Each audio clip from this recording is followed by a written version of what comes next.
From November to March, winter imposes its harsh yet magnificent presence here.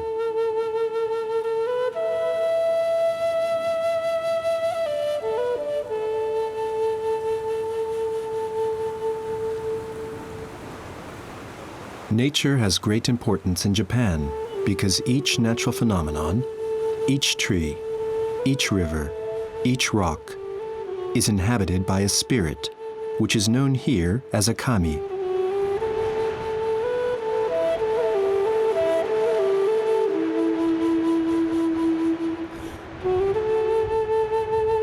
Sometimes nature speaks clearly to me, like this rock, which looks like the bow of a ship, and of which one legend tells that it was here that one of the founding monks of Japanese Buddhism discovered a magic stick.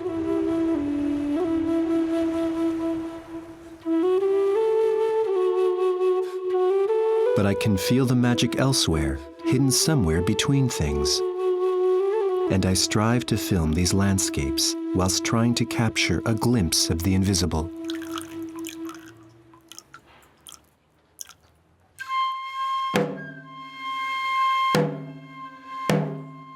The Japanese mainly believe in two religions, Buddhism and Shinto. To understand, I have to begin by learning. So I'm going to visit a priest in a Shinto temple.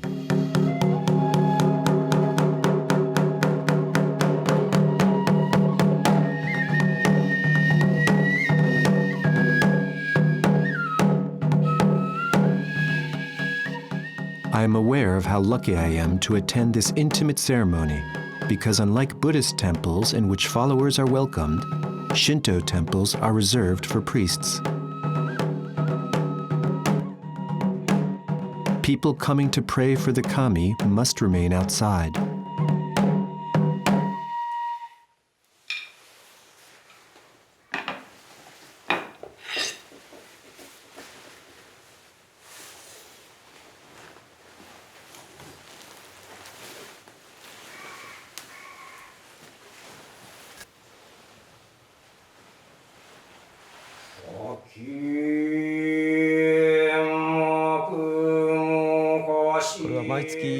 I carry out this ceremony twice a month. It's a prayer to the kami, the spirits which live in this temple.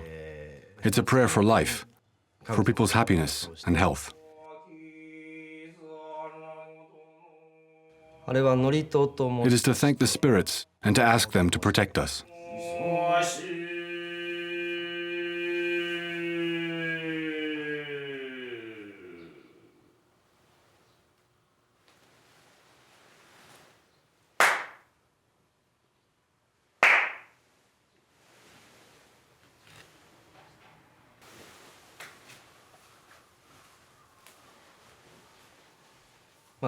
Paper has great symbolism in Shinto.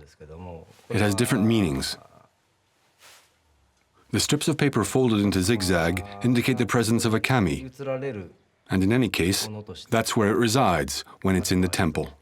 When attached to a long handle, the strips purify the air when waved about.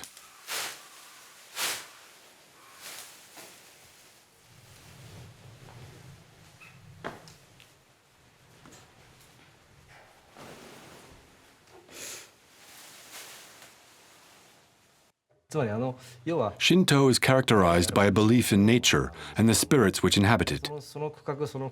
So it is an amalgam of beliefs and rites, but there is no book like the Bible, nor any doctrine dictating behavior. There is no single God, but rather a multitude of spirits which people believe in. There are Shinto temples all over Japan, and each of them is home to its own spirits.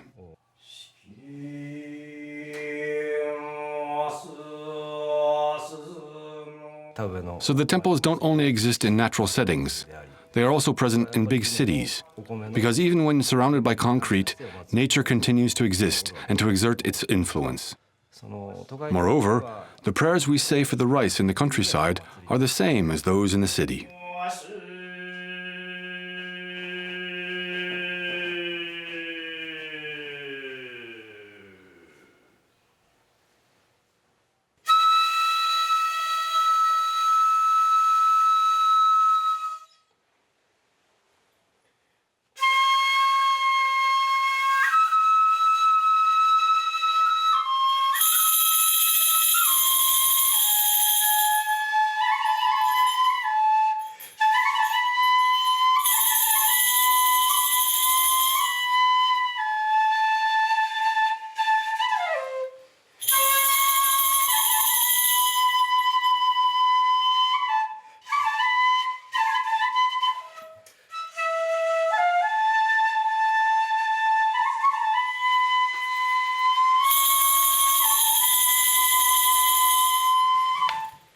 Rice plays a part in our lives throughout the year because it is grown everywhere in the region. Rice also means roots. It's our nourishment, our culture, our routine. What's more, we are currently right in the middle of the Anakoto season.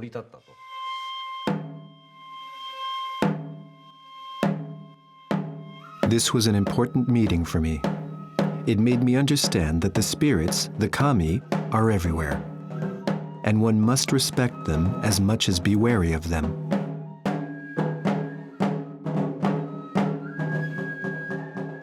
I leave the temple to the sound of the Shinto music, pondering the priest's last words on the subject of the Anakoto. I still don't know what this ceremony consists of. I just know that it's about spirits and rice fields.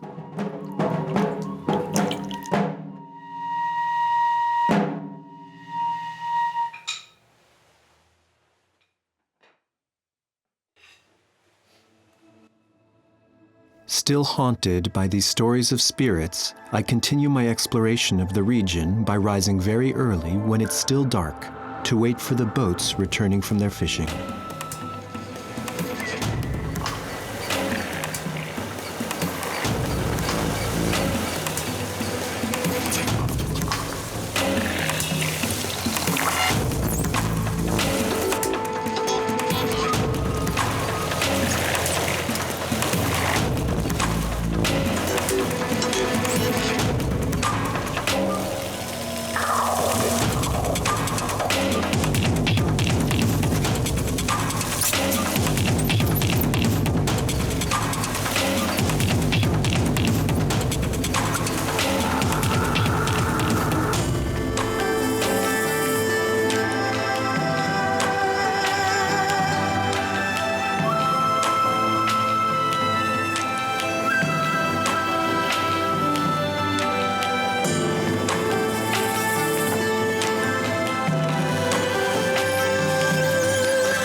By dawn, most of the fish has already been loaded into trucks and is on its way to the cities.